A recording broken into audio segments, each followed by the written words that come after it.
اللهم كن ولي الحجة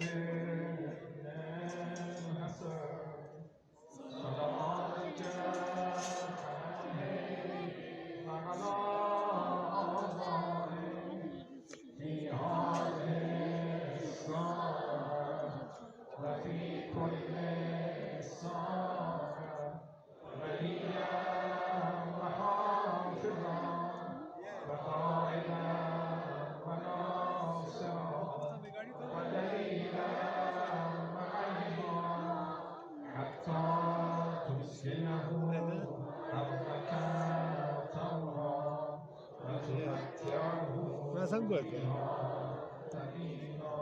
صلوات.